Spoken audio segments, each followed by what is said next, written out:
Welcome to Bible Study with Fred. I apologize if I cough, having a little bit of trouble with coughing this morning. So just apologize in advance. You can read what I've said or written on blogger.com, my blog, um, or you can just follow me here. I'm going to go over Genesis 27:41 to 28:5 today. Let me read from the King James Version, the Authorized Version of the verses before I comment for 41 to 46. And Esau hated Jacob because of the blessing wherewith his father blessed him. And Esau said in his heart, the days of mourning for my father are at hand. Then will I slay my brother Jacob. And these words of Esau, her elder son, were told to Rebekah. And she sent and called Jacob, her younger son, and said unto him, Behold, thy brother Esau is touching thee, doth comfort himself, purposing to kill thee.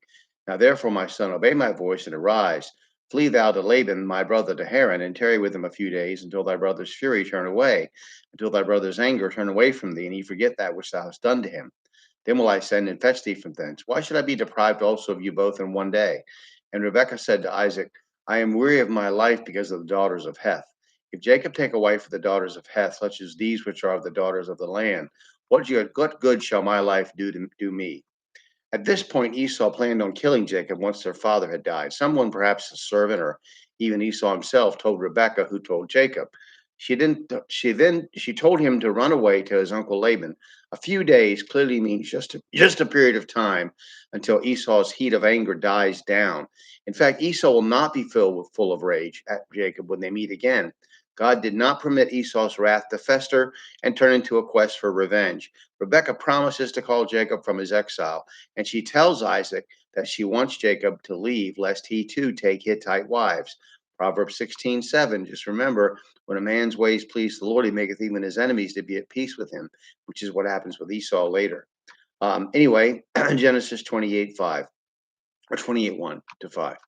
And the Isaac called Jacob and blessed him and charged him and said unto him, Thou shalt not take a wife of the daughters of Canaan. Arise, go to Padan Aram to the house of Bethuel, thy mother's father, and take thee a wife from thence of the daughters of Laban, thy mother's brother.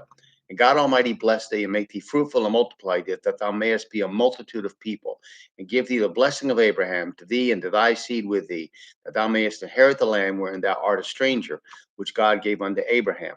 And Isaac sent away Jacob, and he went to Padan Aram unto Laban, son of Bethuel the Syrian, the brother of Rebekah, Jacob's and Esau's mother. Amazingly, to us anyway, Isaac, knowing now of Jacob's deception, blesses him again. Perhaps he was relieved that Jacob would be going away, but he commands Jacob to go to his uncle Laban's house and take a wife from his own people. Genetic deterioration would not have been significant in those early days of man's history as it is now in our degenerated state. Marrying a cousin would not necessarily have been unhealthy, but even if it was a practice not uncommon.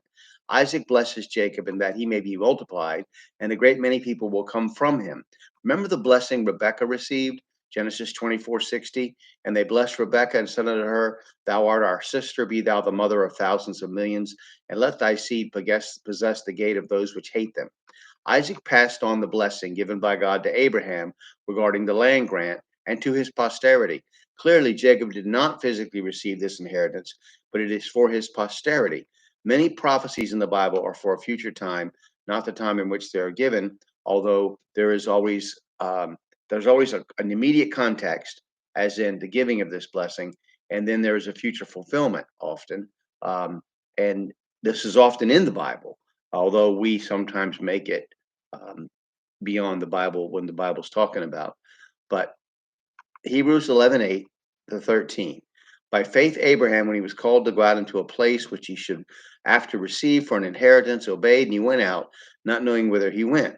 By faith, he sojourned in the land of promises in a strange country, dwelling in tabernacles with Isaac and Jacob, the heirs with him of the same promise. For he looked for a city which hath foundations, whose builder and maker is God.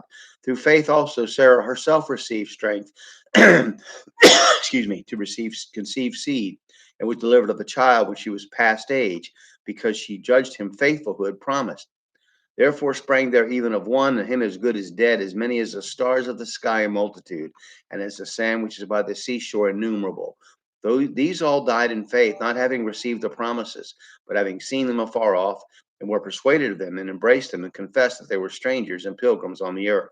Always keeping in mind how God's plan of reconciling mankind to himself is playing out in history. Um, that's why these events, which aren't not significant in secular history, are extremely important um, in God's outline of history. All right, thank you. We'll stop there today and continue on later with Genesis 28:6.